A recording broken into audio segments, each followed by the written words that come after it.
Oui, donc bonjour à tout le monde. Donc on va commencer cette partie de cycle liée à l'école d'énergie, donc l'aventure des transitions. Et là, on va parler de transition énergétique. Et donc on a préparé trois conférences pour ce cycle. Le but, en fait, c'est de parler des sujets d'actualité qui touchent tout le monde, mais sur lesquels il y a en fait beaucoup de mythes, beaucoup de questions qui sont peut-être pas comprises et prendre donc discuter autour de promesses sur ces sujets, mais aussi les défis et l'avenir en fait autour de ces sujets. Il y aura donc le 24 octobre, on va parler des mobilités du futur. Le 7 novembre, on va parler d'hydrogène. Et aujourd'hui, on va parler des réseaux de chaleur et de froid. Donc l'intitulé de l'intervention aujourd'hui, c'est l'énergie au cœur des villes. Les réseaux de chaleur et de froid peuvent-ils participer à la durabilité urbaine? Et donc on a une invitée très spéciale, donc Cindy Melfort, qui est chargée d'études réseaux de chaleur et de froid au CEREMA, qui travaille sur la thématique énergie-climat depuis 10 ans, qui d'abord dans le domaine de l'agriculture et puis dans celui d'énergie renouvelable, notamment thermique. Et donc elle a donné plusieurs formations sur l'énergie, publié plusieurs études sur les réseaux de chaleur et de froid, accompagnées des collectivités dans leur exercice de planification énergétique. Son approche transversale de la question l'amène à aborder ces domaines de manière systémique, en intégrant des réflexions plus larges sur l'évolution de nos modes de vie, donc la manière de se loger, de se déplacer, s'alimenter, de consommer. Et elle est également animatrice de la fresque de climat. Donc, merci beaucoup, Cindy, d'être là aujourd'hui. Et donc, je vous cède la parole. Eh ben, bonjour à tous. Merci pour cette proposition voilà, de venir intervenir là, dans le cadre de ces cycles de conférences. Donc, effectivement, moi, je vais vous parler de réseaux de chaleur et de froid. Je ne sais pas s'il y en a qui sont familiers un peu de ces sujets. Est-ce que juste à main levée, vous pourriez lever la main ceux qui ont déjà entendu parler de réseaux de chaleur et de froid? Ok. D'accord. Alors, juste avant de démarrer, j'espère que ça marche. Voilà. Alors, rapidement, de quoi on va parler? Je crois que j'ai 1 heure avec vous. J'espère que je ne vais pas vous assommer. Puis après, il y aura un temps de questions. De ce que j'ai compris, hein, c'est comme ça que c'est organisé. Donc, pour démarrer, on va prendre un petit peu de hauteur. On va parler de l'énergie dans nos villes. L'énergie, qu'est-ce qu'on fait? Pourquoi on parle d'énergie? Et puis après, on fera le focus, voilà, justement, sur le réseau de chaleur, c'est quoi son intérêt? Pourquoi aujourd'hui on essaye de les développer? On parlera un petit peu aussi des objectifs, le coût, parce que l'argent c'est toujours un peu le nerf de la guerre. On parlera du froid, qui est aussi une thématique qui monte pas mal. Et puis un peu des perspectives d'ouverture d'aujourd'hui, qu'est-ce qu'on pousse, comment les développer, quels sont les leviers qu'on peut avoir pour aller un peu plus loin. Alors déjà, pour démarrer, l'énergie dans nos villes. Alors l'énergie, ça sert à quoi aujourd'hui? Ça sert à quoi? Vous utilisez de l'énergie pour faire quoi, madame? Première. Pour se chauffer. Pourquoi d'autre? Pour conduire, le transport, ouais. Pourquoi d'autre?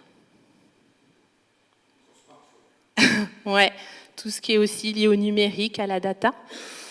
Et donc, juste un petit peu pour remettre les ratios.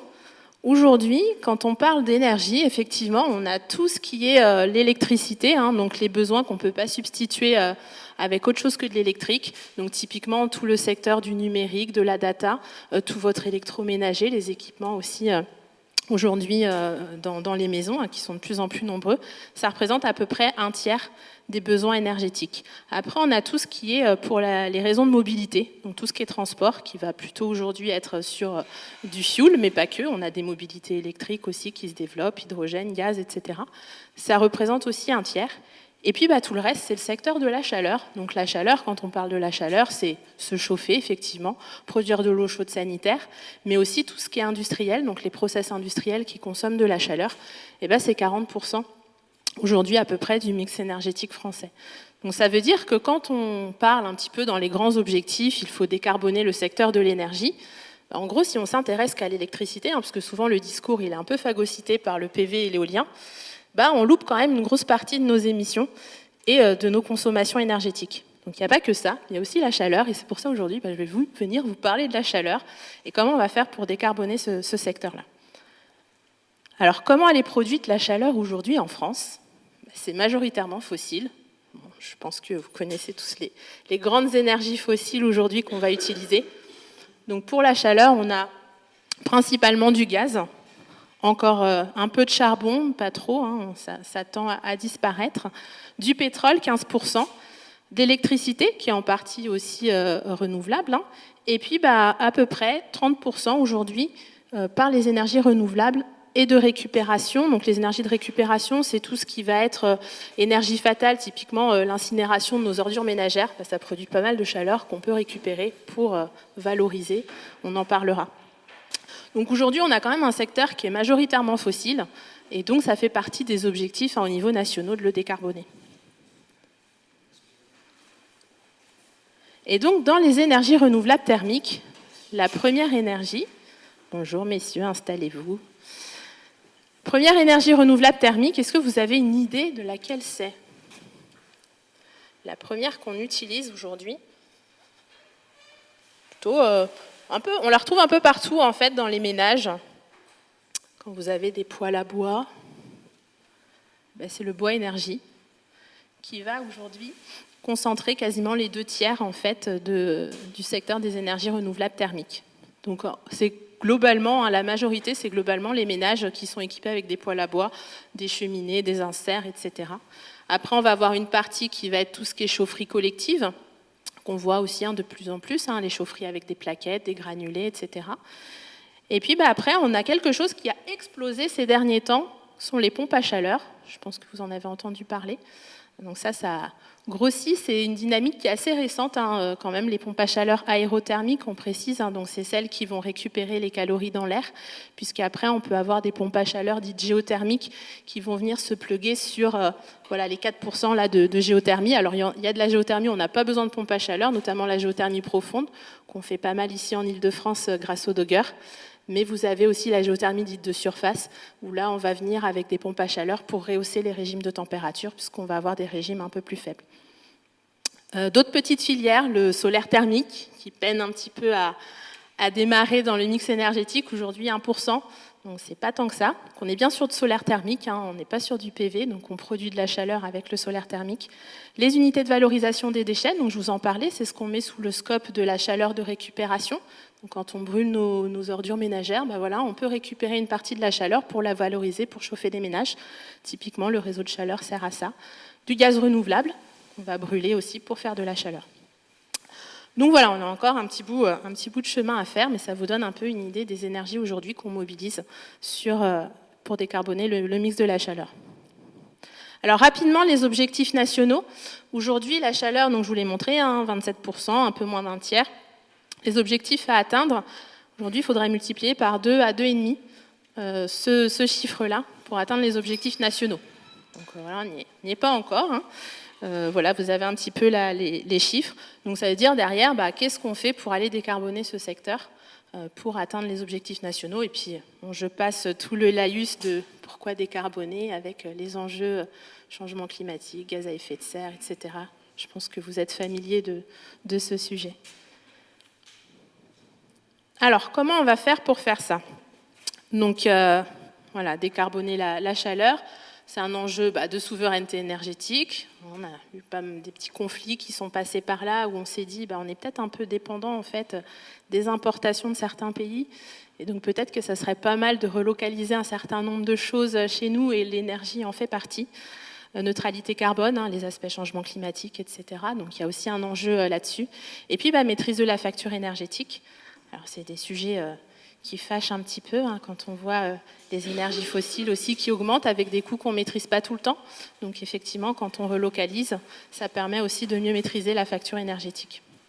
Alors comment on fait tout ça? Le réseau de chaleur, c'est un levier pour aller décarboner massivement le secteur de la chaleur. Alors le réseau de chaleur, qu'est-ce que c'est? Donc justement, on va parler un petit peu de ça. À quoi ça sert? Donc pour faire simple, on va dire que le réseau de chaleur, c'est un gros système de chauffage centralisé, mais qui est à l'échelle d'un quartier ou d'une ville. On a des très gros réseaux, Voilà, Paris équipé du plus gros réseau de chaleur de France. Donc, qu'est-ce qu'on va faire? Un gros système de chauffage centralisé, ça veut dire qu'on va avoir un site de production. Donc là, tout en haut, là, numéro 1. Donc moi, je vais vous parler des réseaux de chaleur plutôt décarbonés, donc, qui vont aller mobiliser des énergies renouvelables et de récupération. Historiquement, on fera un petit tour en arrière. Ça s'est plutôt développé avec du fossile. Donc voilà, on va pouvoir mobiliser un certain nombre d'énergies. Globalement, toutes les énergies que je vous ai citées tout à l'heure, on peut venir les mobiliser sur un réseau de chaleur avec des sites de production qui peuvent être pluriels. Et puis après, on va avoir tout un réseau de canalisation. Alors, je ne sais pas s'il y a un pointeur ou pas, là. Si ? Je ne sais pas sur quel bouton je dois appuyer. Bon. Vous les voyez en orange et bleu. Donc, un réseau de canalisation, réseau aller, réseau retour. Donc, le réseau aller va aller emmener l'eau chaude au pied des bâtiments. Les bâtiments peuvent être publics, privés, peuvent être résidentiels, tertiaires. Donc, vous avez plein de types de bâtiments qu'on peut venir raccorder, avec une sous-station en pied d'immeuble. Donc la petite boîte là qui est matérialisée, c'est une sous-station qui n'est ni plus ni moins un échangeur thermique en pied d'immeuble, qui va après venir distribuer la chaleur qui arrive en pied d'immeuble via un réseau de distribution secondaire, comme fait votre chaudière gaz, par exemple, centralisée. Et puis après, vous avez le retour donc, qui repart au site de production, qui va venir réchauffer l'eau chaude. Et voilà, ça fait une boucle, donc on travaille en circuit fermé. Alors juste pour faire des petits focus sur les différents éléments, donc chaufferie, voilà, un site de production. Généralement, on a une unité qui fonctionne en continu, et puis après, on va avoir une unité dite d'appoint qui va venir gérer les pics, notamment en hiver. On va avoir des appels à puissance qui peuvent être importants quand il fait vraiment froid. Et on va pouvoir déclencher des appoints. Et souvent, on a encore beaucoup d'appoints gaz, puisque c'est une énergie qui répond assez facilement quand on a besoin d'un coup des appels à puissance un peu importantes. On peut avoir plusieurs unités de production. Je vous ai mis quelques exemples. On verra sur certains sites, sur des gros réseaux de chaleur, on va avoir plusieurs sites de production. Donc ça nous permet de gérer des mix énergétiques. Et puis des nouvelles sources à mobiliser, notamment des sources un peu plus basse température. J'étais tout à l'heure aux assises franciliennes des énergies renouvelables. Ça a pas mal parlé de data centers.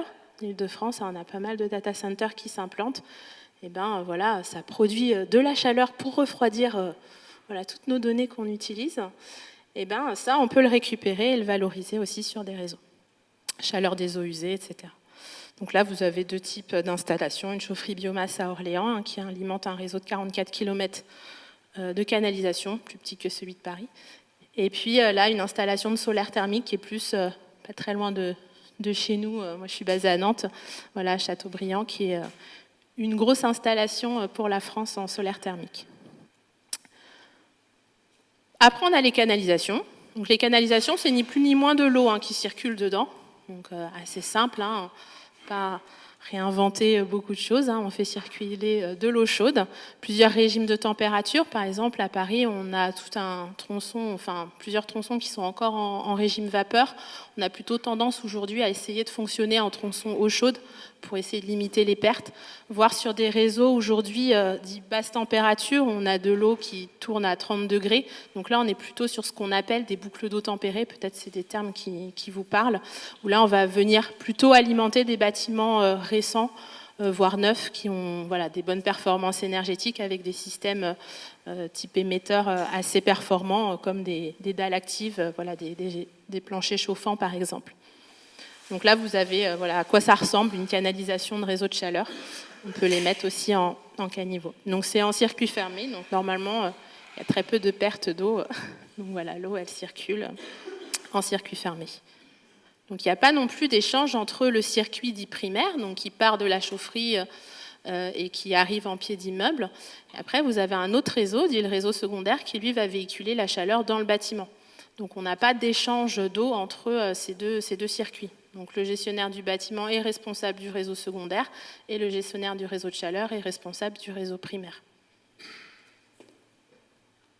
Les sous-stations, donc voilà, ça ressemble à... Alors ça dépend de la taille du bâtiment, de la puissance que vous souscrivez. Évidemment, plus le bâtiment il est gros, plus la sous-station va être importante. Plus le bâtiment a des besoins minimes, plus la sous-station va être petite. Donc en fait, on dimensionne un peu comme ça, où on va venir dimensionner le nombre d'échangeurs à plaques en fait, qu'on met en pied d'immeuble par rapport aux besoins à souscrire. Donc là, vous avez des photos entre des sous-stations pour des tout petits bâtiments, et puis des sous-stations là de bureaux où il y a déjà pas mal de mètres carrés à chauffer.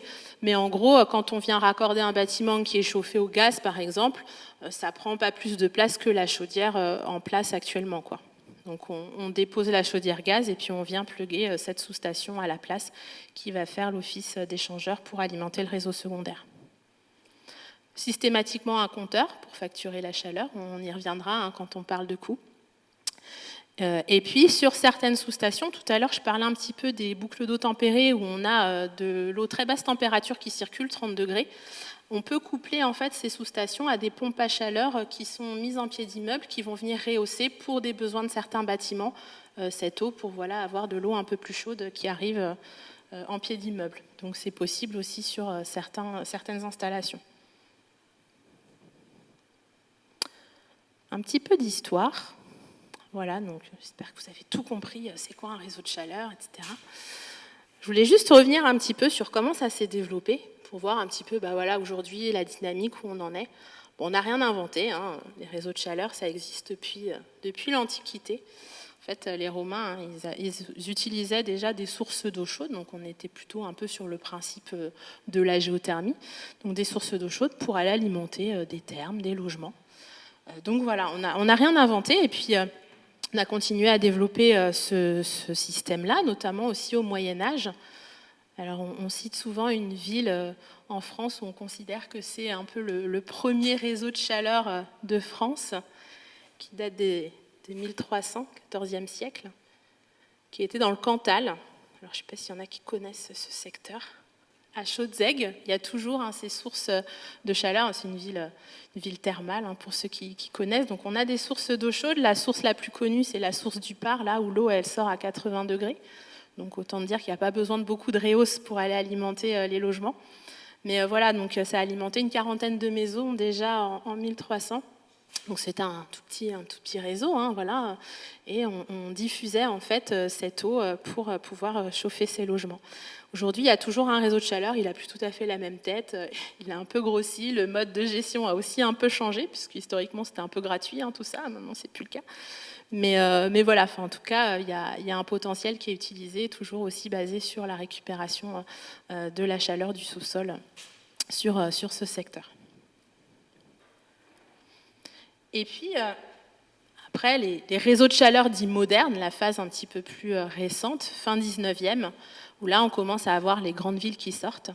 Et notamment, le réseau de chaleur a permis une innovation ou un mode constructif, je ne sais pas comment il faut appeler ça. Bon, là, je vous ai mis une photo de Manhattan, ça vous donne une idée. Ça a permis de faire des gratte-ciel, parce qu'on se chauffait au bois. Donc, autant dire que faire des gratte-ciel avec plein de cheminées, c'était compliqué l'encombrement au niveau du toit pour toutes les souches de cheminées qui devaient sortir. Et donc le fait d'avoir du réseau de chaleur, ça a permis d'élever les bâtiments et voilà, d'avoir des essors en fait dans des villes comme New York, qui est aussi équipée d'un réseau de chaleur avec des bâtiments de plus en plus hauts. Dans nos latitudes, voilà, sous nos climats, on a aussi eu cet essor là de développement de réseaux de chaleur, plutôt lié aussi avec les grandes villes, où on a développé des réseaux pour se substituer notamment au chauffage charbon et bois individuel qu'on avait. Donc on mettait ça à disposition. Ça générait quand même un peu de problèmes, des nuisances, pollution. Le charbon, c'était pas non plus super à manipuler. Des problèmes d'incendie aussi. Et donc le réseau de chaleur a aussi été une réponse par rapport à toutes ces phases de modernisation et d'augmentation de la taille des villes.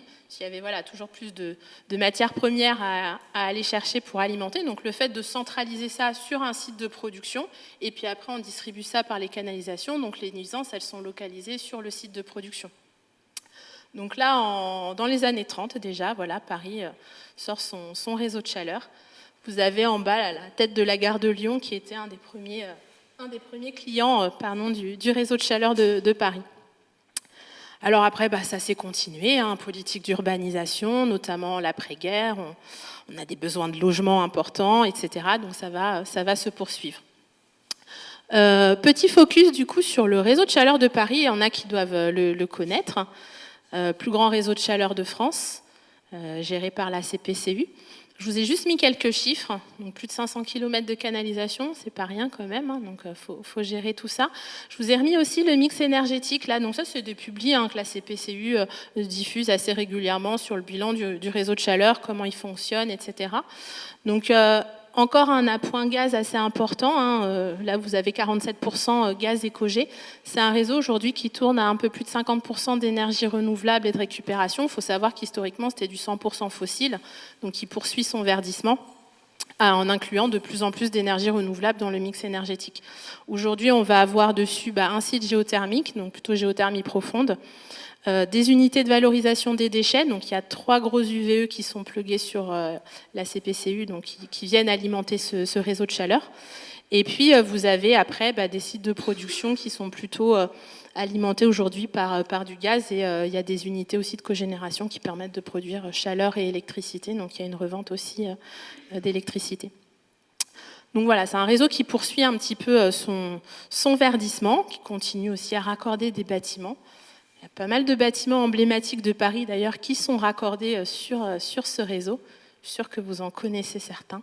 Je ne sais pas si le CNAM, d'ailleurs, est raccordé à la CPCU. Non ? Voilà, à voir. Quelques bâtiments emblématiques que vous connaissez, qui sont raccordés aujourd'hui au réseau de chaleur de Paris. Donc le Palais de l'Élysée, c'est assez récent, le Palais de l'Élysée. Palais Chaillot, le Grand Palais, Manufacture des Gobelins.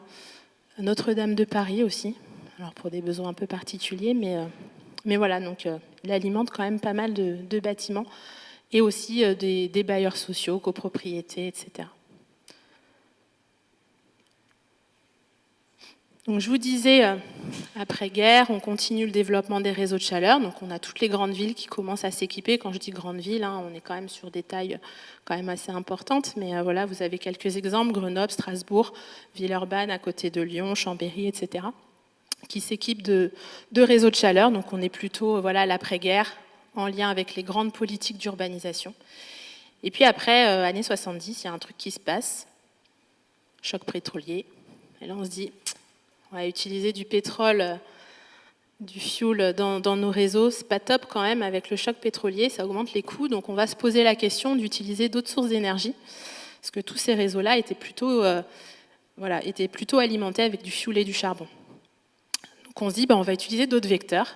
Typiquement, on en a parlé là sur la CPCU, géothermie, UVE, pour essayer de maîtriser un peu mieux les coûts. Donc là, c'est la période où on va notamment voir tous les grands forages un peu anciens là, sur les sites géothermiques de profondeur qui se font plutôt dans les années 80. Donc on en a pas mal sud de Paris, par exemple, qui vont faire, là, vous avez une image là de forage de puits géothermie. Donc ils vont venir utiliser le Dogger pour aller alimenter les réseaux de chaleur et sortir progressivement de ces mix énergétiques fuel-charbon. Vous avez aussi la chaleur de nos déchets, puisque les villes grossissent, donc on a de plus en plus de déchets, on a des équipements qui arrivent, tous ces incinérateurs. Et puis cette chaleur, en fait, elle n'était pas forcément valorisée. On dit c'est quand même dommage, on a du pétrole qui nous coûte cher, donc est-ce qu'on ne pourrait pas faire autre chose ? Donc là aussi, on va raccorder énormément d'UVE. Donc les unités d'incinération des ordures ménagères qu'on appelle UVE à partir du moment où elles valorisent l'énergie, donc unité de valorisation énergétique. On en a beaucoup aussi qui sont couplés avec des cogénérateurs, donc qui permettent aussi de faire chaleur et électricité. Alors tout ça, c'est bien quand ils ne sont pas trop loin des villes. On a des régions où les UVE sont un peu éloignés, donc soit on tire beaucoup de canalisation à voir si économiquement c'est intéressant, soit en Ile-de-France, ils sont plutôt à proximité des besoins, donc autant valoriser la chaleur à des coûts hyper compétitifs pour le coup, puisque l'UVE, il n'est pas là pour produire de la chaleur, il est plutôt là pour détruire les déchets. Donc c'est un plus, et donc on a des coûts de chaleur qui sont assez intéressants. Et puis tout ça se poursuit. 2010, on va avoir un peu un tournant avec les lois Grenelle, la création du Fonds Chaleur 2009, qui est un dispositif d'aide de l'État, donc qui est géré et piloté par l'ADEME, qui va permettre en fait de soutenir tous ces projets et notamment d'en développer de plus en plus dans les villes. Donc là, on va soutenir par contre les réseaux de chaleur dits vertueux, donc qui vont venir mobiliser des énergies renouvelables. Et donc, on va avoir un petit peu toutes ces orientations qui vont se dessiner avec les premiers objectifs sur cette filière, spécifiquement des réseaux de chaleur, qui doivent venir contribuer en fait à l'objectif national de décarbonation de la chaleur. Ce n'était pas quelque chose qui était encore trop identifié historiquement.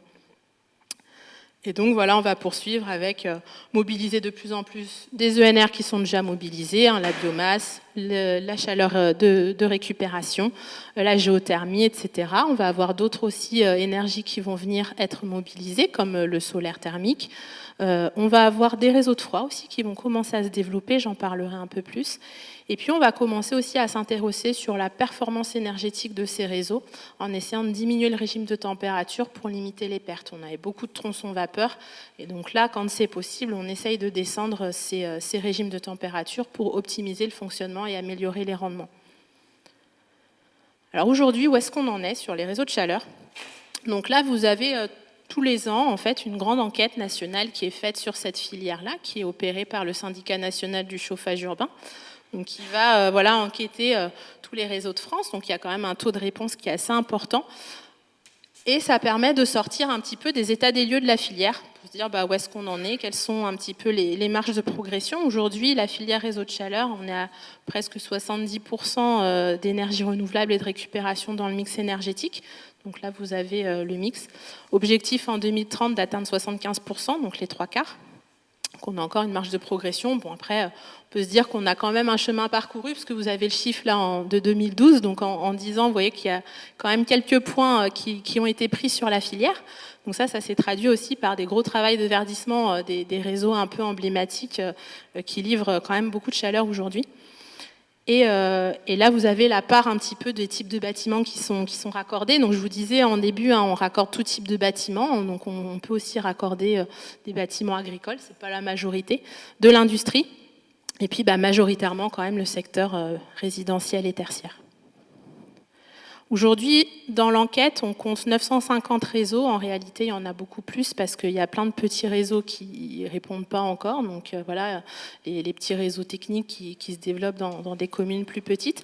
Mais ça donne quand même une bonne idée aujourd'hui de cette filière. 30 TWh livrés, 47 000 bâtiments raccordés. Et donc en bas, là, sur le côté, là, vous avez un petit peu les objectifs pour la filière, alors qui sont traduits là dans la stratégie française énergie-climat. Il y a des choses qui sont encore en arbitrage, puisque on a connu quelques remaniements gouvernementaux. Donc on verra comment tout ça est validé. Mais dans les grandes lignes, on a quand même des objectifs d'accélération avec un peu des multiplications par 3 d'ici 2035 pour la filière. Donc aujourd'hui, la filière continue toujours un peu d'évoluer, donc voir un petit peu vers quoi on pourrait aller. Donc je vous ai dit, des réseaux très basse température. On essaye d'aller chercher des sources auxquelles on ne pensait pas et puis qui se développent de plus en plus. Tout à l'heure, je vous ai évoqué les data centers. On a des projets aujourd'hui qui sont plugués sur des data centers. Vous avez notamment Marne-la-Vallée. Qui est plugué sur un gros data center, les projets de Nanterre qui utilisent aussi la chaleur des eaux usées, donc là sur récupération, notamment sur des stations d'épuration, où il y a encore en fait des calories à récupérer. On a des sujets aussi sur le stockage parce que la chaleur finalement on la consomme pas de la même manière toute l'année, donc en fait on a découplage entre la production, notamment une UVE, elle produit toute l'année parce qu'en fait, on ne produit pas moins de déchets en été qu'en hiver. C'est pas le cas, donc votre UVE, elle tourne toute l'année. Mais malheureusement, je ne sais pas s'il faut dire malheureusement, mais en été, on consomme quand même moins de chaleur, on se chauffe moins. Donc les besoins ne sont pas les mêmes toute l'année. Et pour certains moyens de production qui tournent en fait tout le temps, du coup c'est dommage parce que en été on n'arrive pas à valoriser toute cette chaleur qui est du coup perdue. Donc il y a des gros sujets aussi sur le stockage de la chaleur. Alors des stockages plus ou moins importants parce qu'on peut aussi avoir du découplage sur la semaine, entre la semaine et le week-end par exemple, quand on a beaucoup de bureaux qui sont plugués sur des réseaux de chaleur. Donc tout ça, en fait, aujourd'hui, on essaye de développer des stockages. Là, je vous ai mis un stockage à Brest, qui est plutôt un stockage hebdomadaire. Et puis, tout en haut, alors chez nous, il y a des projets qui sont en étude, mais On n'en a pas encore d'opérationnel de cette ampleur, mais au Danemark, ils ont des stockages intersaisonniers. Donc là, ça fait du stockage. Donc en fait, on le recharge en été et puis on le décharge en hiver. Voilà. Donc c'est des fosses qu'on creuse dans le sol, ce qu'on appelle des stockages en pit. Et donc c'est des fosses en fait qui sont creusées dans le sol avec de l'eau. Et donc c'est l'eau qui fait office de stockage de la chaleur. Et donc là, vous avez un peu une courbe sur ce principe de, on stocke quand on produit et on déstocke quand on a besoin des consommations. Vous avez ça aussi sur des grosses installations en solaire thermique, puisque pareil, le solaire thermique, il produit plutôt en été, un peu moins en hiver. Et donc là, pareil, on a aussi du découplage entre la production et la consommation de chaleur. Dernier petit point aussi sur ce qu'on est en train de pousser sur les réseaux. L'interconnexion des réseaux entre eux, donc ça c'est des choses qui s'opèrent pas mal pour les villes où on a pas mal de réseaux qui sont, développés. Ça permet un petit peu plus de flexibilité au niveau des réseaux, notamment quand on a un peu du déphasage entre la consommation, la production. Donc on va venir interconnecter les réseaux. On essaye aussi de développer des synergies. Des fois entre l'électricité, le réseau de chaleur. Donc on peut à un moment donné produire plus d'électricité, produire plus de chaleur, notamment quand on a aussi des réseaux qui sont équipés avec des cogénérations. Donc on a des liens en fait entre les réseaux électriques et les réseaux de chaleur. Il y a des pays qui sont beaucoup plus en avance sur ce sujet que la France, mais voilà, il y a des complémentarités à trouver entre tous ces vecteurs énergétiques. De même, je vous disais qu'on a beaucoup de réseaux qui fonctionnent en appoint gaz. Donc pareil, on a du réseau de gaz qui vient alimenter ces réseaux de chaleur, même s'il y a aussi des logiques de sortir de plus en plus du gaz. Mais voilà, il y a quand même des liens entre tous ces vecteurs énergétiques. Et donc l'idée, c'est aussi de développer un petit peu ces synergies. On a aussi aujourd'hui des projets avec des productions décentralisées, typiquement un bâtiment qui produit un peu plus, qui est par exemple bâtiment énergie positive, qui peut avoir des panneaux solaires thermiques sur son patrimoine, qui consomme pas tout. Comment il peut venir injecter sur un réseau de chaleur en étant aussi producteur, mais du coup sur des petites installations. Après, tout ça, ça se gère, parce que quand vous injectez à un moment donné, il faut que ça consomme à un autre endroit où il faut le stocker. Voilà, comment on gère tout ça. Mais en tout cas, c'est des choses qui arrivent sur les réseaux de chaleur. Alors, une fois qu'on a dit tout ça, ça va ? Ouais. Une fois qu'on a dit tout ça, donc les intérêts. Alors du coup, normalement, là, j'ai même plus besoin de parler. Vous devez me dire, oui, les intérêts du réseau de chaleur, c'est ça, ça, ça. Je vais quand même vous le dire. Alors, donc, je reprends la diapo de tout à l'heure. Ça comment ça fonctionne un réseau. Alors, du coup, on a un site de production qui est mutualisé. Donc ça, c'est quand même intéressant parce que si on n'avait pas le réseau de chaleur, là, si on prend tous les bâtiments, ça veut dire que chacun a sa solution de production de chauffage ou d'eau chaude sanitaire. Ou les deux, souvent on a les deux. Là, du coup, on vient tout mutualiser à un seul site. Donc ça nous permet d'aller mobiliser des énergies qu'on ne mobiliserait pas tout seul. Une unité d'incinération, ce n'est pas un bâtiment tout seul qui va venir valoriser ce gisement-là. Un gisement géothermie profonde, vu le coût du forage, si vous êtes tout seul à vous raccorder dessus, ça ne va pas marcher non plus. Donc ça, c'est intéressant parce que on va venir mobiliser des énergies qu'on ne mobiliserait pas autrement. Au niveau du coût aussi, c'est intéressant, parce que vous allez financer un seul site de production pour plusieurs bâtiments. Donc ça nous permet aussi de mutualiser les coûts. Ensuite, c'est une solution qui est évolutive. Aujourd'hui, vous avez peut-être entendu parler, on étend les réseaux. Voilà, on a des branches d'extension de réseau. Donc le réseau, c'est pas un élément qui est figé à un instant T et puis on n'y touche plus. En fait, il y a plein de choses qui s'opèrent sur un réseau. On va venir le verdir. On parlait des réseaux historiques qui étaient plutôt alimentés avec du charbon, du fioul. Aujourd'hui, on vient les verdir. Donc ça veut dire des nouveaux sites de production qu'on va venir pluguer dessus pour augmenter la part d'énergie renouvelable. On va venir les étendre. Donc on va raccorder des nouveaux bâtiments. Donc ça, c'est intéressant puisqu'on va venir aussi suivre un peu l'évolution du territoire. On a des possibilités de stockage qu'on peut faire peut-être plus à l'échelle d'un réseau que tout seul, quoi. Voilà. Donc ça, c'est des choses qui sont intéressantes. Et puis, il faut savoir que le réseau de chaleur, le service de distribution de la chaleur, quand on sort ce type d'infrastructure, c'est une compétence communale. Ça veut dire que la décision de créer ce service public elle est hyper locale. Donc ça remet aussi l'énergie un petit peu au cœur des discussions des décideurs locaux, c'est-à-dire qu'est-ce que je veux faire pour mon territoire? Développer un réseau de gaz ou vous raccorder au réseau RTE ou Enedis, les décisions, c'est pas vous qui trop allez les décider, quoi. Il y a des organes un peu suprêmes qui vont dire là c'est intéressant ou pas d'aller raccorder ou d'aller étendre le réseau, même si le réseau électrique il est plutôt bien développé. Mais voilà, ça reste une compétence qui est hyper locale, donc ça veut dire aussi une reprise en main côté politique pour se dire moi sur mon territoire j'ai envie de développer ce service public-là. Donc en lien quand même aussi avec les outils de l'aménagement, des politiques publiques, etc. Autre chose aussi, on va en parler, le coût. On a pas mal de réseaux qui se sont développés pour alimenter des bailleurs sociaux, parce que ça permet de maîtriser aussi le coût de la facture. Et donc il y a un enjeu de précarité énergétique. Enfin, souvent on couple sur certains secteurs le développement de réseaux de chaleur pour essayer de limiter la précarité énergétique de certains ménages. Parce que mine de rien, le réseau, on y reviendra, c'est quand même un chauffage qui a un coût assez compétitif par rapport à de l'énergie fossile dont on ne maîtrise pas les coûts. Et quand on a des ménages un peu fragiles, un peu en précarité énergétique, ça peut être aussi un instrument d'enjeu social sur certains secteurs. Et d'ailleurs, on a pas mal de réseaux sur des territoires où aujourd'hui c'est plutôt... on va dire plutôt populaire, je ne sais pas comment on dit, mais voilà, il y a aussi cet enjeu à les développer. Voilà un petit peu sur les intérêts que j'ai esquissés dans les grandes lignes. Alors le coût, justement, précarité, combien ça coûte tout ça? Si demain je me raccorde, est-ce que c'est compétitif un réseau de chaleur? Alors on va dire...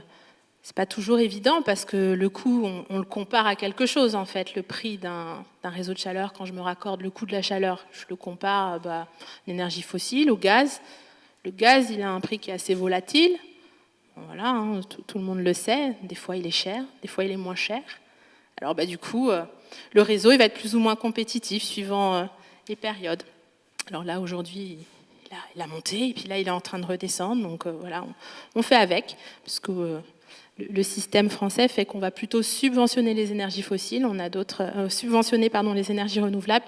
On a d'autres pays qui font le choix de taxer les énergies fossiles. Bon, voilà, c'est des choix qui sont différents.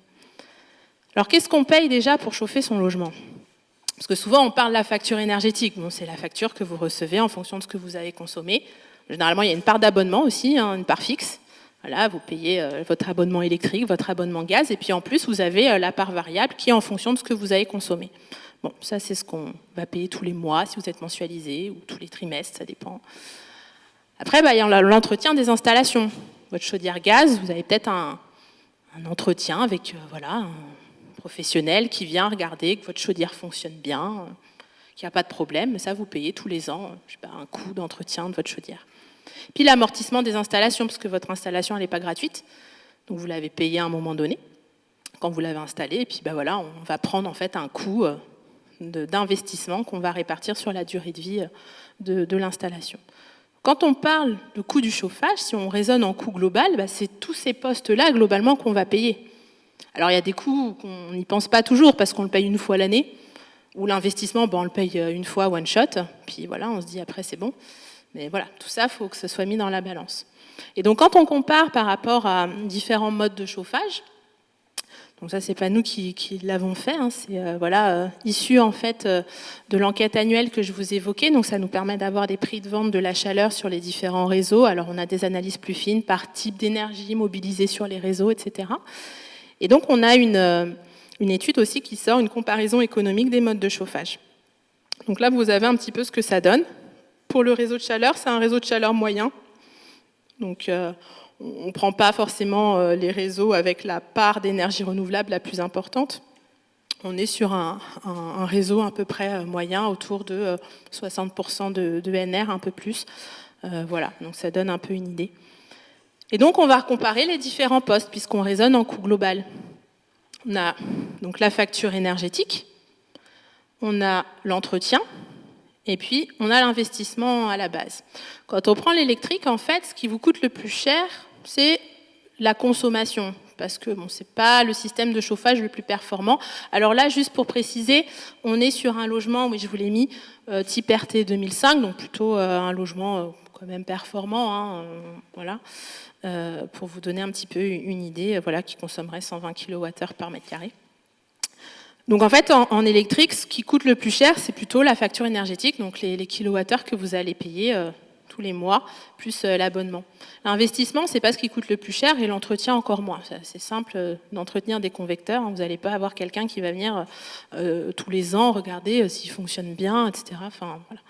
Après, vous avez la chaudière gaz individuelle ou chaudière gaz collective. Donc là, on a une part d'entretien qui est un petit peu plus importante, le coût aussi qui est un peu plus important, mais globalement, c'est un chauffage qui est un peu plus performant. Donc en termes de consommation, vous allez avoir un peu moins.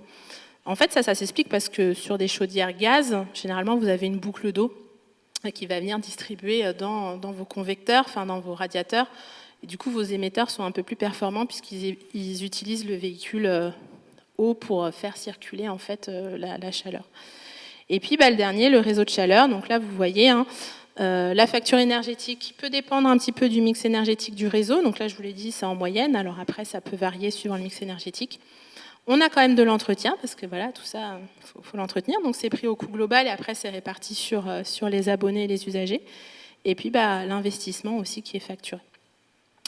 Globalement, aujourd'hui, on estime qu'on fait des économies de l'ordre de 30% par rapport à une solution fossile. C'est des ordres de grandeur, évidemment, ça dépend, voilà, d'où vous partez, quand vous vous raccordez, à quel réseau vous vous raccordez, etc. Mais globalement, c'est quand même un système qui est beaucoup plus stable dans le temps, puisque vu les énergies que vous mobilisez, vous avez une vision sur le long terme, ce qui n'est pas le cas des autres énergies. Voilà, gaz, élec, qui sont plutôt staffés sur le système européen et on maîtrise quand même beaucoup moins les fluctuations des coûts. Quand vous êtes raccordé à une UVE ou une géothermie, vous pouvez avoir une indexation des prix qui va être sur le coût peut-être de la main-d'œuvre ou des choses comme ça, mais globalement, l'UVE ou la géothermie, ça va pas vous coûter, la chaleur ne va pas vous coûter forcément plus cher, excepté des fluctuations de main-d'œuvre pour gérer l'installation, par exemple. Donc ça, c'est un argumentaire qu'on a souvent en réseau de chaleur et qui permet de maîtriser aussi les enjeux de précarité énergétique puisqu'on ne va pas avoir des prix qui s'envolent d'un coup. On a beaucoup parlé de la chaleur et je voulais faire un focus sur le froid. Les réseaux de froid, c'est un sujet qui monte progressivement, qui est un peu plus récent. Et pourquoi on parle du froid ? Avec un petit peu ce qu'on connaît en ce moment. Alors, cet été, je crois que ça a été à peu près quand même. On n'était pas trop embêtés. On a plutôt eu de la pluie. En tout cas, nous, par chez nous, c'était plutôt ça. Mais bon, quand même, globalement, les étés sont un peu plus chauds et on connaît de plus en plus d'épisodes caniculaires. Et la question du froid, elle s'invite de plus en plus dans le débat public et dans les collectivités aussi qui se posent pas mal de questions sur qu'est-ce que je peux faire, notamment aussi quand on a connu des épisodes caniculaires où l'employeur demandait presque à ses employés de rester chez eux parce que les locaux n'étaient pas vivables, ça montait beaucoup trop haut. Donc tout ça, c'est des sujets qui montent et le réseau de froid peut apporter une solution. Quelques chiffres quand même sur les équipements climatiques, de climatiseurs, donc de climatisation, pardon. En 2020, on a un quart des ménages français qui sont équipés de climatiseurs. C'était moins de 15% en 2015, donc on voit l'explosion en 5 ans. Après, on ne peut pas empêcher les gens de s'équiper. Voilà, si on n'est pas bien l'été, c'est une solution. 40% des entreprises françaises qui sont équipées aussi de climatiseurs. Plus de 800 000 unités vendues. Donc voilà, c'est quelques chiffres pour dire que le marché aujourd'hui, il est en augmentation. Il y a une vraie dynamique sur ce secteur du froid. Et donc se pose la question, est-ce qu'on laisse faire, parce que de toute façon c'est un peu inexorable, les gens s'équipent, ou est-ce qu'on apporte une autre solution ? Pourquoi apporter une autre solution ? Parce qu'aujourd'hui, alors là je vous ai juste remis, le froid, c'est principalement de l'électricité. Il y a des communes, ou même le réseau, quand on discute avec Enedis ou RTE, sur certains secteurs, les pics de consommation électrique sont des fois plus liés aux épisodes caniculaires qu'aux épisodes de chauffage en hiver. Parce que tout le monde déclenche son climatiseur en même temps, ça fait des appels à puissance sur le réseau. Et sur certains secteurs, on commence à voir ces pics qui sont générés par la consommation de froid. Là, vous avez un peu les surfaces climatisées, beaucoup de bureaux sur le tertiaire. Les data centers, c'est aussi des équipements qui ont besoin de froid. Donc voilà. On laisse faire. Donc, tout le monde s'équipe de solutions individuelles. Cependant, les solutions individuelles, ça pose quand même un certain nombre de questions, de problématiques. Notamment, quand vous produisez du froid, qu'est-ce qui se passe?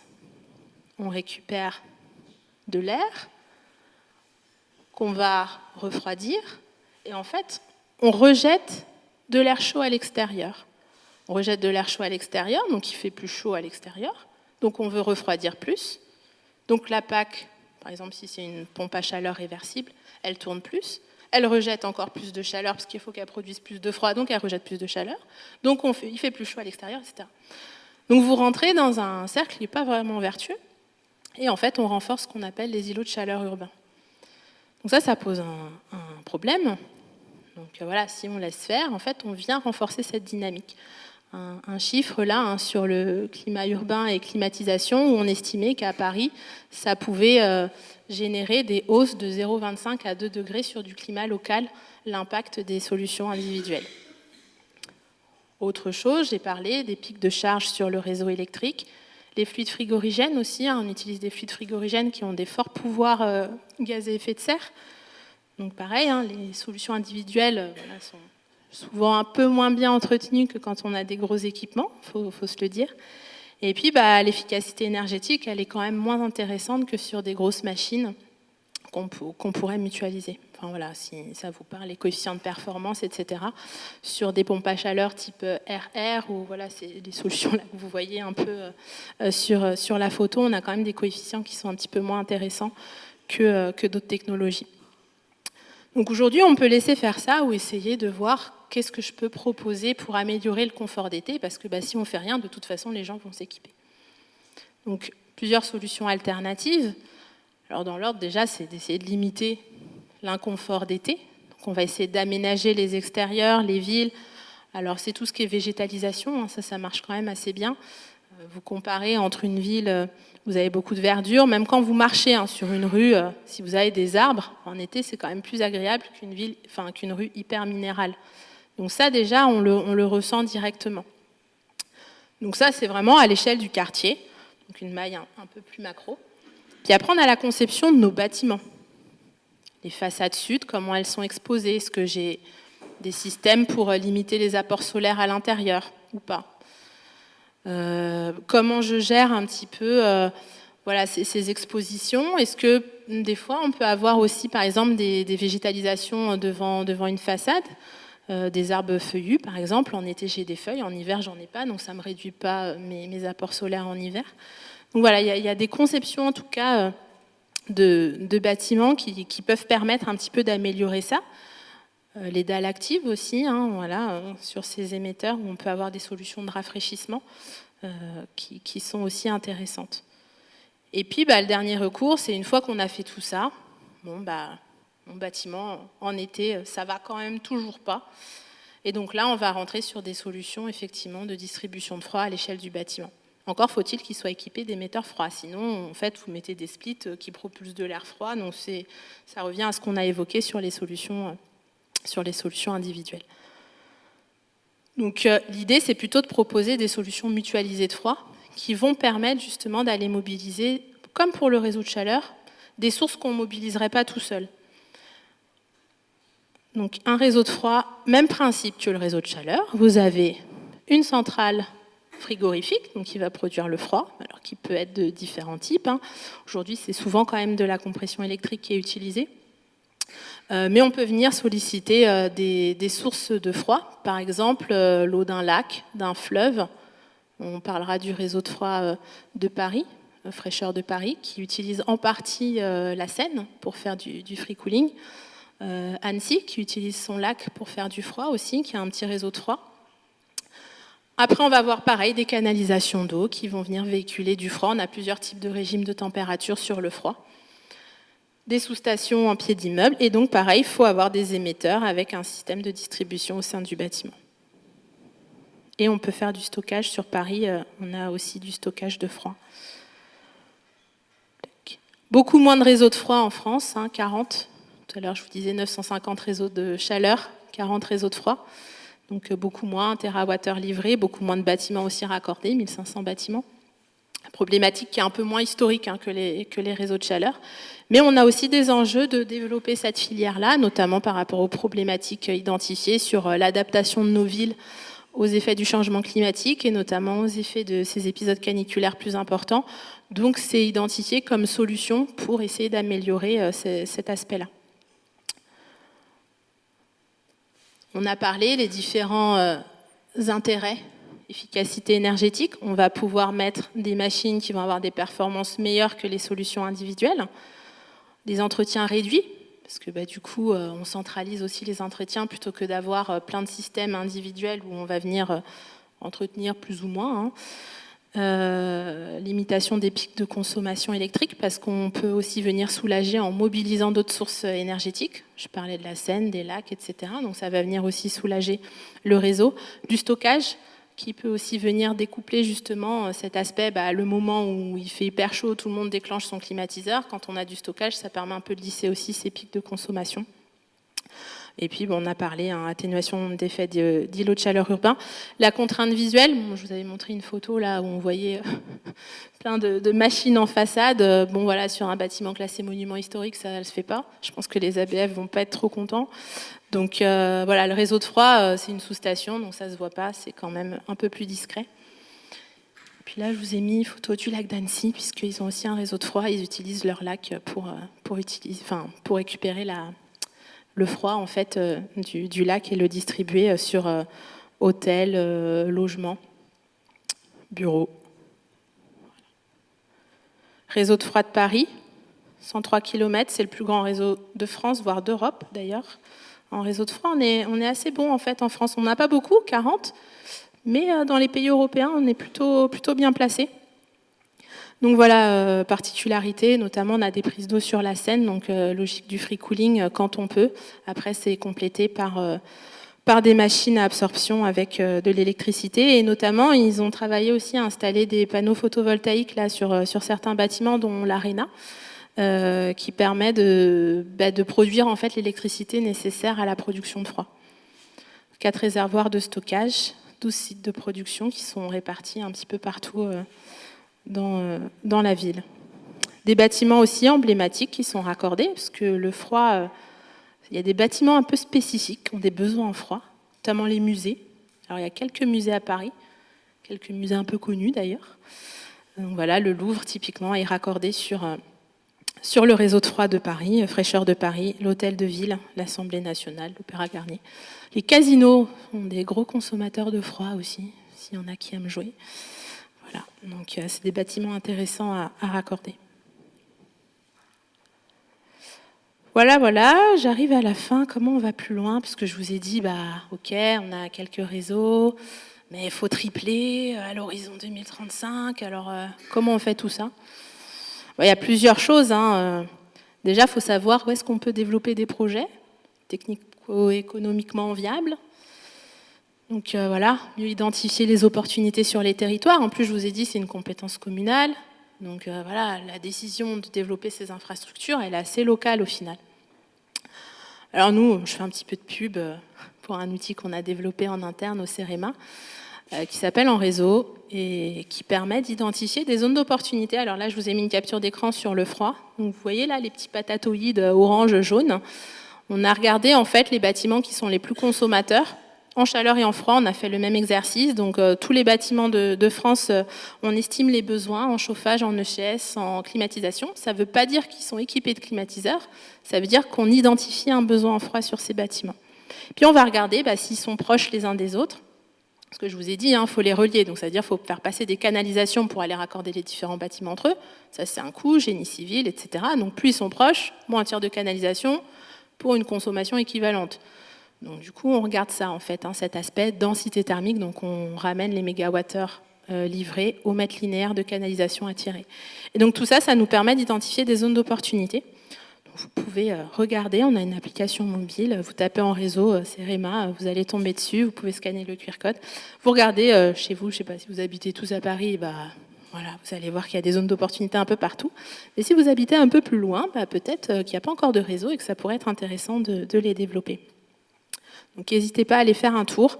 Ça fait partie un peu des premières briques pour essayer d'identifier les opportunités. Et puis on a aussi tout un axe d'animation, de sensibilisation. Alors on fait au CEREMA, mais pas que. On a plein d'acteurs aussi de la filière. L'ADEME en fait partie, mais vous avez plein d'animateurs énergie renouvelable. Compétences communales, donc il faut un élu qui soit un peu intéressé par le projet, parce que si l'élu, c'est pas son sujet, voilà, ça sert pas à grand-chose. Des bâtiments raccordables, je vous l'ai dit, il faut une boucle d'eau dans les bâtiments pour pouvoir les raccorder. Si vous avez que des convecteurs électriques, c'est un petit peu plus compliqué. Donc ça, c'est un sujet aussi. Et puis après, on va regarder les sources d'énergie à proximité qu'on va pouvoir valoriser. Et puis un enjeu de maîtriser le coût des projets. Donc on a aujourd'hui pas mal d'aides. On subventionne à la fois les sites de production et à la fois les canalisations, notamment via les aides de l'État et le fonds chaleur dont j'ai évoqué l'existence là depuis 2009. Mais voilà, c'est toujours un sujet, le coût des projets apporté notamment par les communes, puisque voilà, c'est les communes qui sont à la manœuvre. Un espace documentaire qu'on alimente aussi fréquemment si vous voulez en savoir plus sur les réseaux de chaleur et de froid. Voilà. Donc on produit pas mal de publis, de cartos. Donc n'hésitez pas à aller faire un tour. Voilà, ça va.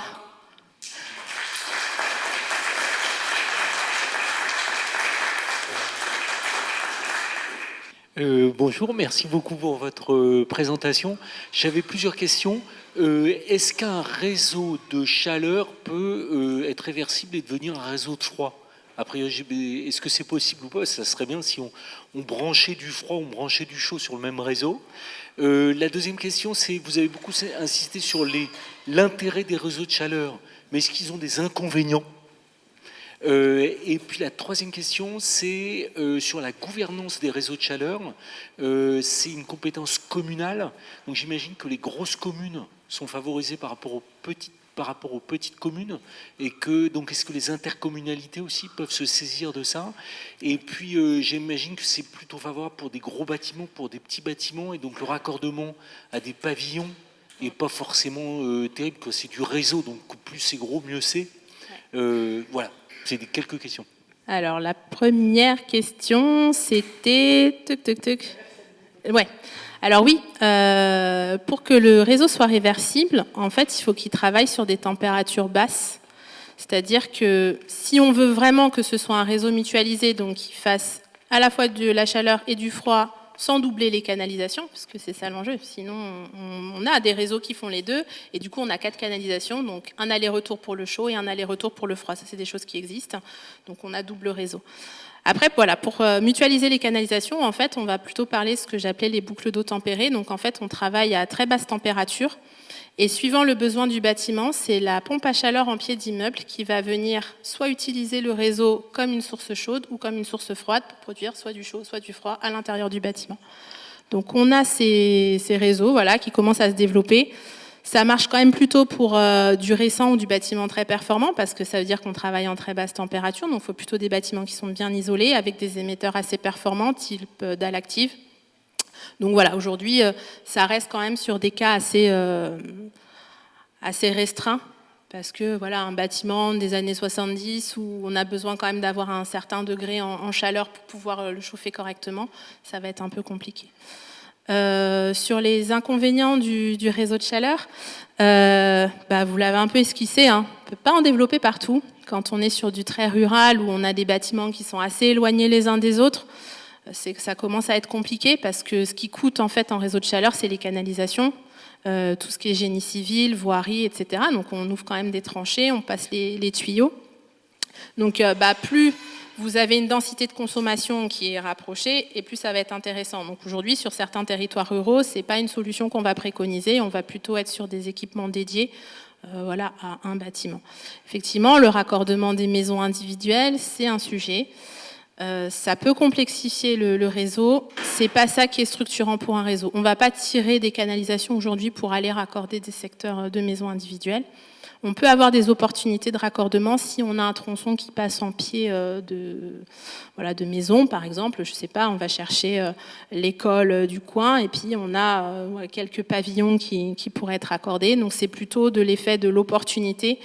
Et c'est souvent quand même regarder avec le gestionnaire du réseau pour voir sur l'équilibre global du réseau si ça marche ou pas. Et vous aviez encore une question. La gouvernance. Ouais, alors on a de tout. Comme pour les services publics, c'est exactement géré de la même manière. Là, j'ai fait un focus sur les services publics. Il faut savoir qu'on a des réseaux dits techniques où il n'y a pas vraiment de vente de la chaleur. Par exemple, une commune qui développe un réseau pour alimenter uniquement ses bâtiments, on est sur un réseau technique. En fait, elle porte le réseau, elle alimente que ses bâtiments, elle ne vend pas de chaleur. Donc, on n'est pas sur une notion de service public. À partir du moment où le réseau est porté par une collectivité, en l'occurrence la commune, mais j'y reviendrai, et qu'elle va le vendre de la chaleur, on passe sur la notion de service public. Le service public, c'est comme pour les autres service public de l'eau, etc. Il peut être géré en délégation de service public ou en régie, avec des marchés externalisés. Donc ça, c'est au choix des communes. Les très gros réseaux sont plutôt gérés en délégation de service public, les plus petits plutôt en régie, pour des notions de coût, en fait. Voilà, c'est plus facile. Et après, effectivement, on a des communes qui ont plus ou moins de moyens, suivant la taille de la commune. On peut avoir des services, de l'ingénierie, des moyens humains pour gérer tout ça. Donc, effectivement, c'est une compétence qu'on peut déléguer. Aujourd'hui, quand on est sur des métropoles, de toute façon, la métropole, elle récupère obligatoirement la compétence. Elle peut choisir de la rétrocéder à ses communes si elle le veut. Sinon, c'est communal, mais après, la commune peut le déléguer à l'interco, si l'interco souhaite se positionner et du coup porter des réseaux pour plusieurs communes. On a des syndicats d'énergie aussi qui se positionnent sur ces sujets-là. Des syndicats mixtes, par exemple, en Ile-de-France, on a beaucoup de syndicats mixtes qui sont positionnés sur cette question-là. Donc en fait, c'est les communes qui délèguent à un moment donné la compétence à des structures un peu peut-être plus grosses qui ont les moyens de mettre aussi un peu plus d'ingénierie. Et on est aussi dans les logiques de mutualisation parce que souvent ces structures vont pouvoir porter plusieurs projets. On peut avoir des sociétés publiques locales aussi qui se développent où on a plusieurs collectivités qui se mettent ensemble et ça permet de mutualiser les moyens. Merci de la présentation sur une thématique pas si simple que ça. J'avais une précision et une question. Une précision sur le projet que vous avez présenté, projet Clim 2 du CNRS. Alors pour être précis, c'est Météo France. Et c'est avec le CNAM aussi. Juste pour préciser que les 2 degrés, c'est un scénario de projection. Et c'est aussi impacté par l'économie de luxe, bijouterie, hôtel de luxe, qui les clients aiment avoir froid. Donc ça fait beaucoup de rejets de chaleur. Donc ça, c'était un point de précision. Effectivement, la fourchette peut varier. On est sur des écarts entre le min et le max. J'avais une question, moi. La stratégie nationale bas carbone, de mémoire, prévoit une réduction des ordures ménagères à 2050 de manière non négligeable. Est-ce que vous avez des réflexions au niveau du CEREMA sur cet impact finalement que vous aurez sur les productions de chaleur de ces centrales sur le réseau de chaleur? Ouais. Alors en fait, les réflexions sur les évolutions des réseaux de chaleur, il y a effectivement cet aspect sur tous les réseaux qui vont être alimentés par des unités de valorisation énergétique, où effectivement on est plutôt sur des stratégies de réduction. Aujourd'hui, c'est pas trop ce qu'on observe. La tendance, elle a du mal quand même à s'infléchir.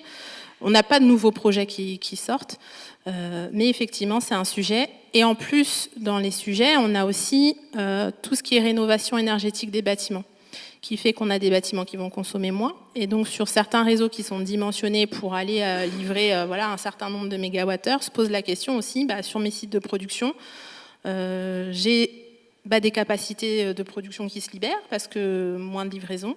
Donc tout ça, c'est des réflexions que chaque réseau doit avoir à l'échelle en fait de son réseau. On a aussi la problématique de la cogénération.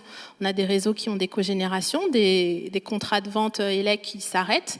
Est-ce qu'on continue à faire fonctionner notre COGE, sachant qu'on ne sait pas trop à quel tarif on va vendre notre électricité, etc. Donc, il y a plein de sujets comme ça qui se pluguent, parce que je vous ai dit, hein, le réseau de chaleur, c'est un outil qui est vivant, quelque part, on a des évolutions qui s'opèrent, voilà, vous en avez cité une, il y en a plein d'autres. Et donc, ce qu'on demande, en fait, à faire pour les réseaux de chaleur, ce qu'on appelle un exercice de schéma directeur des réseaux de chaleur. Donc, chaque réseau doit réfléchir un peu à une projection sur ses moyens de production, avec justement, intégrant en fait une partie de ces scénarios-là. Je rénove une partie de mon patrimoine bâti sur le territoire. Qu'est-ce que ça va donner sur l'économie de mon réseau ? Ma COGE, je revends plus de chaleur, je vais peut-être l'arrêter, mais en fait, elle représente des sources de recettes financières pour mon réseau. Qu'est-ce que ça donne ? Parce qu'on a toujours dans l'idée qu'on alimente des usagers, des abonnés qui ont un tarif au bout. L'UVE, typiquement, c'est une source de chaleur qui a un prix hyper compétitif par rapport à d'autres solutions. Donc, comment ça va venir impacter en fait ce tarif ? Et faut que ce soit aussi acceptable pour les abonnés. Et donc, en fait, on n'est pas sur des projections court-termistes. Donc, en fait, on a des projections comme ça qu'on demande d'étudier réseau par réseau, suivant un petit peu les dynamiques qu'on pressent. Et l'idée, c'est de pouvoir anticiper des extensions peut-être qui vont se faire à périmètre équivalent sur les sites de production, parce que on se rend compte qu'avec les rénovations, décrets tertiaires, etc., on libère des capacités de production, et du coup, à périmètre équivalent, on va pouvoir accorder d'autres bâtiments, où on a des unités de production qui vont produire moins. Donc, si j'ai toujours besoin en face de mégawattheures à livrer, est-ce qu'il faut que je rajoute un moyen de production, lequel, etc. Donc voilà, c'est une réflexion qu'on demande, et que l'ADEME, pour avoir les aides de l'État, là, demande aussi pour financer toute extension de réseau, par exemple. Quand on finance une extension de réseau, on va demander qu'il y ait eu cette logique d'analyser pour voir qu'on ne fasse pas n'importe quoi. Alors, merci pour votre présentation. J'avais 2 questions. Alors, je vais revenir un peu sur le point de réseau électrique. Pensez-vous qu'une solution de stockage électrique et thermique connectée via des smart grids, plus particulièrement, pourrait quand même lisser la demande ? Alors ouais, c'est un petit peu ce que j'ai évoqué sur la complémentarité des réseaux. Donc il y a des choses qui sont un petit peu étudiées dans ce sens. Après, c'est toujours un peu des logiques économiques de sous quelle forme on va stocker l'électricité, ou comment on la déstocke, etc. Et puis il y a ces logiques aussi de réseau. À quel moment on va en avoir besoin, l'électricité, à quel moment on a besoin de la chaleur. Donc il y a des projets qui sont étudiés sur du power to gaz, power to heat, ou des choses comme ça. Après, voilà, c'est toujours un petit peu l'électricité, si on en a en surplus, pour pouvoir stocker la chaleur, sous quelle forme, ou l'inverse, et quand même d'avoir quand même en tête de pas trop dégrader les rendements de conversion quelque part. Parce que le mieux, c'est quand même d'essayer d'utiliser au mieux la chaleur. Mais voilà, il y a quelques projets aujourd'hui qui, à un moment donné, c'était un peu le vent en poupe, là, les smart grids thermiques, etc. On entend un peu moins parler en ce moment. Il y a toujours des projets qui sont en recherche. Et typiquement, sur les réseaux de froid, c'est quelque chose qui est identifié pour aussi alléger le réseau électrique sur des pics de canicule qu'on identifiait au début en hiver. Voilà, c'était assez classique. Aujourd'hui, qu'on commence à identifier aussi en été. Donc voilà, il y a quelques projets qui regardent ça.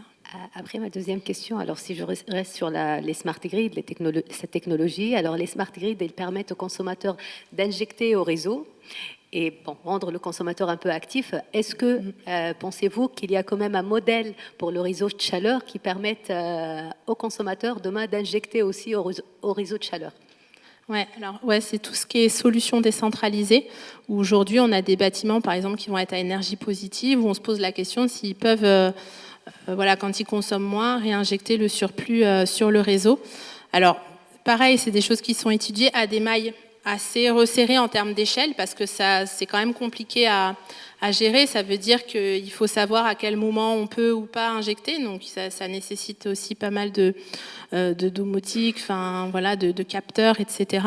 Donc c'est plutôt géré à des mailles de quartier. On a aussi des logiques d'effacement qui sont regardées. Donc à un moment donné, pour alléger le réseau, est-ce qu'on n'a pas un consommateur qui peut un peu plus s'effacer parce qu'il peut avoir ses propres moyens de production qui pourraient mobiliser, etc. Mais ça reste quand même des réseaux qui qui sont plus difficiles à gérer que quand on a voilà, une unité centralisée, qu'on déclenche, qu'on arrête. Et puis, on a du mal aussi à prédire, c'est-à-dire que à quel moment le bâtiment il va pouvoir injecter. S'il injecte, qu'est-ce que j'arrête de l'autre côté? Alors même si ça peut être des quantités plus ou moins importantes. Mais voilà, il y a une notion après de prioriser en fait le mix énergétique. Donc c'est des choses qui sont regardées parce que c'est intéressant, parce qu'on a des bâtiments qui consomment moins, qui deviennent aussi producteurs. Mais voilà, ça reste quand même une gestion fine. Donc aujourd'hui, c'est plutôt testé sur des mailles quartiers ou... Voilà, sur des très gros réseaux, ça devient un peu plus compliqué, mais peut-être que ça viendra. Merci.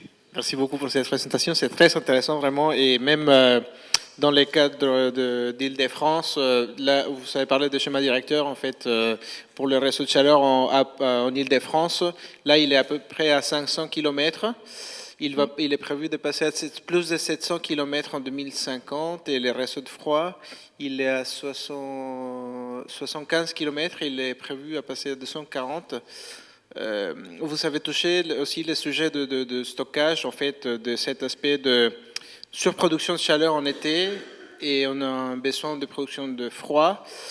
Et vous avez orienté beaucoup la solution sur le stockage, mais il y a peut-être une discussion sur le pourquoi pas prendre des machines trithermes, par exemple système éjection, absorption, pour justement valoriser ces sources de chaleur en été.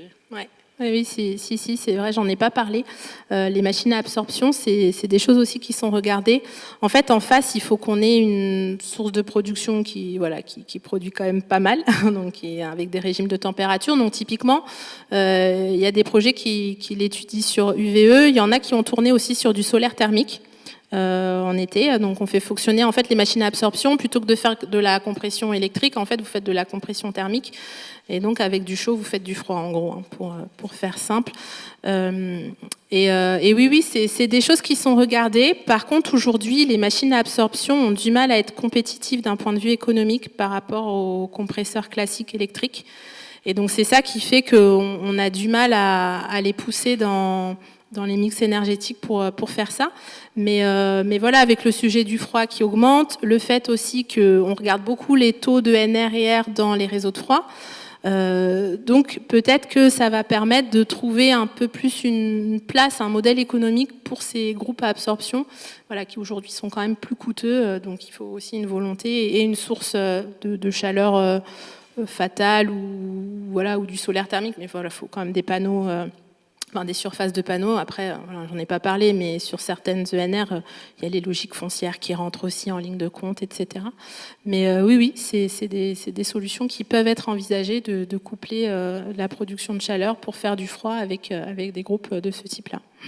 Oui, parce que justement, en fait, là-dessus, je pense que c'est aussi un aperçu sur les machines d'absorption, mais en fait, elles ne sont pas économiquement rentables quand on parle de moins de 200 kW, mais dès qu'on monte au-dessus des 200 kW, ils sont même peut-être plus compétitifs que les machines à compression à l'achat, mais c'est surtout que...